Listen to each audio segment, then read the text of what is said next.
बिस्मिल्लाहिर्रहमानिर्रहीम अस्सलाम वालेकुम। हालिया आपको हकीकत टीवी ने एक वीडियो बनाकर दी और उसमें आपको बताया कि जनरल बाजवा ने बुलाई है अहम मीटिंग लाहौर के कोर कमांडर हेडक्वार्टर के अंदर, और इसमें जनरल राहील शरीफ को बुलाया, जनरल जहांगीर करामत को बुलाया और साबिका और हाजिर जर्नैलों को बुलाया और आपको बताया ये अपनी नौयत की बड़ी अहम तरीन मीटिंग थी। इस पर चाइना डिस्कस हुआ, अगली जो जंग होने जा रही है वो तमाम मामलात और बड़े फैसले, क्योंकि चाइना ने हमें कुछ मामलात बताए कि अब आपने ये करना है, और उस पर जितने बड़े लेवल के आर्मी चीफ और अहम जर्नैल हाजिर और साबिक उनसे मशवरा लिया गया और अब उस पर पाकिस्तान अपनी पॉलिसी बनाकर चाइना को देगा कि हम इतना रेडी हैं इस मामले के ऊपर, हम ये करने को तैयार है और हमारी ये सजेशंस है।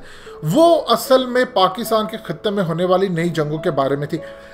मजीद डिस्कस करने से पहले इस वीडियो को लाइक करें, हकीकत टीवी को सब्सक्राइब करें और बेल आइकन पर जरूर क्लिक करें। आज देख ले एग्जैक्टली यही सूरत हाल सामने आई है इंडिया के अंदर से। इंडिया के मिनिस्ट्री ऑफ डिफेंस ने एक डॉक्यूमेंट अपनी वेबसाइट पर रिलीज किया, ये आपकी स्क्रीन पर चल रहा है, लेकिन अजीबो गरीब सूरत हाल है कि 5 घंटे के बाद ही ये डॉक्यूमेंट डिलीट कर दिया गया। उसकी रीजन क्या है?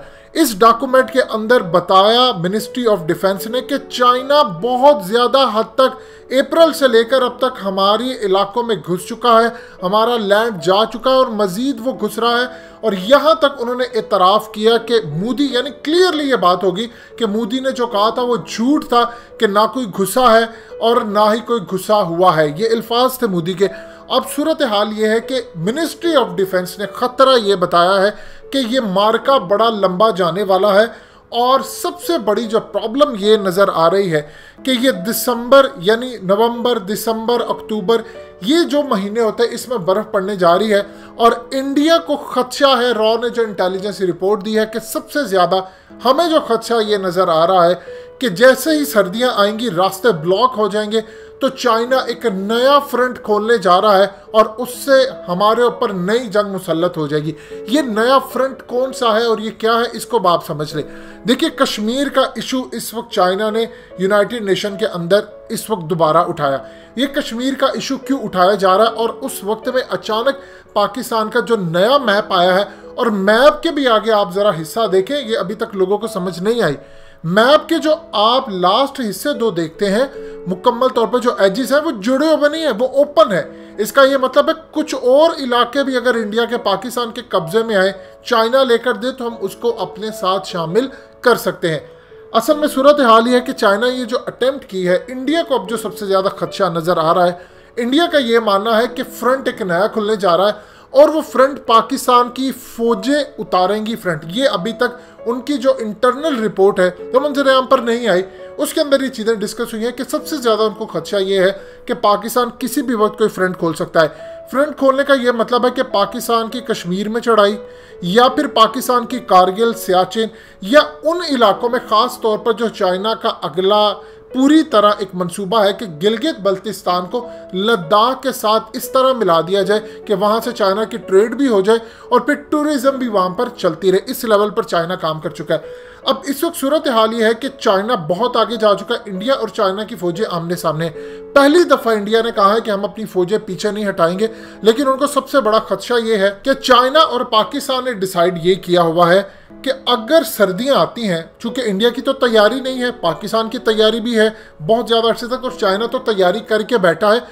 आप एक चीज़ अच्छी तरह समझ लें, मैदानी इलाकों से आप अगर उठाकर फौजें बर्फानी या पहाड़ी इलाकों में लगाते हैं, ये बहुत मुश्किल काम है, लेकिन आप पहाड़ी इलाकों से मैदानी इलाकों में फौजें लगा सकते हैं, क्योंकि उनकी ट्रेनिंग और उनकी यहाँ पर ट्रेनिंग में बड़ा फ़र्क होता है। -20 डिग्री टेम्परेचर है। इंडिया को सबसे ज़्यादा खदशा ये है कि जैसे ही हम यहाँ पर आएंगे, सबसे पहले चाइना ने जो प्लान बना कर रखे हैं वो हमारी सप्लाई लाइन कट कर देगा।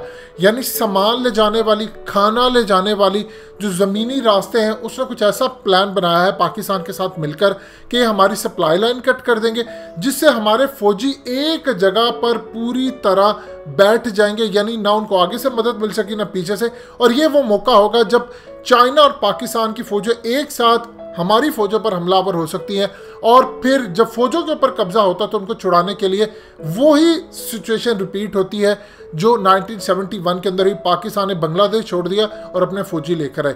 ये इंडिया की अभी तक की जो असेसमेंट है, उनके इंटरनली जो इंटेलिजेंस रिपोर्ट्स हैं वो तैयार हो रही है, वो इसी बेस पर है। अब सबसे बड़ी बात क्या है? अब सबसे बड़ी बात यह है कि मिलिट्री टॉक्स हैं फेल। अब अगले लेवल पर 2-3 मामला होने जा रहे हैं, और वो 2-3 मामला हैं। नंबर 1, इंडिया के अब आर्मी चीफ चाइना के आर्मी चीफ से मुलाकात कर सकते हैं। अजीत डोवल हंगामी बेसिस के ऊपर चाइना का दौरा कर सकते हैं। अगर इन तमाम मामला के अंदर चाहिए 1-2 बार मीटिंग्स हो, यहां से भी अगर मामला नहीं सुधरता, इससे पहले डिप्लोमेट भी जा सकते हैं, फॉरेन मिनिस्टर्स भी आपस में बैठ सकते हैं। लेकिन फॉरेन मिनिस्टर की अगर मीटिंग्स के अंदर कोई काम नहीं निकलता, अजीत डोवल जाएंगे, वहां से नहीं निकलता। अगर आर्मी चीफ 2 बैठते हैं, वहां पर जाते हैं, फिर भी नहीं निकलता, तो लास्ट जो ऑप्शन होगी वो मोदी और शी जिनपिंग की मीटिंग होगी, यानी इंडिया के प्राइम मिनिस्टर और चाइना के प्रेसिडेंट की मीटिंग होगी। ये वो लास्ट मीटिंग होगी जो जंग से पहले मीटिंग हुआ करती है। अगर इसमें भी सूरत हाल ठीक नहीं आई तो फिर इंडिया अमेरिका की मदद तलब करेगा और इसराइल की भी मदद तलब करेगा, और फिर जो भी जंग की सूरत हाल होगी वो सामने आएगी। इंडिया के लिए इस वक्त सबसे ज़्यादा दर्दनाक चीज़ ये बनी है, बावजूद इसके कि कश्मीर के मामले के ऊपर अमेरिका ने ऐलान कर दिया कि वो इंडिया के साथ है, लद्दाख के मामले पर वो साथ है, ये तमाम सूरत हाल इंडिया को फेवर देती है। लेकिन अब इंडिया फंस चुका है। चाइना की स्ट्रेटजी को दुनिया के कोई इंटेलिजेंस एजेंसी समेत इसराइल के डिटेक्ट ही नहीं कर पाई, वरना वो पहले से अलर्ट कर देते इंडिया को। इसका मतलब है CIA फेल हुई है, इसका ये मतलब है मोसाद फेल हुई है, इसका मतलब है MI6 भी फेल हुई है, और दुनिया की बाकी इंटेलिजेंस एजेंसियां बशमूल रॉ फेल हुई है। बड़े मार्के के लिए तैयार रहें और जहन में रखिएगा, जनरल बाजवा की जो मीटिंग हालिया हुई है वो छोटी मीटिंग नहीं थी, वो बहुत बड़ी मीटिंग थी, और वो बड़ी जंग से पहले बड़ी डिस्कशन थी। दोस्तों, हकीकत टीवी को सब्सक्राइब करना मत भूलिए, वीडियो को लाइक करें, शेयर करें और कमेंट सेक्शन में अपनी राय का इजहार ज़रूर करें।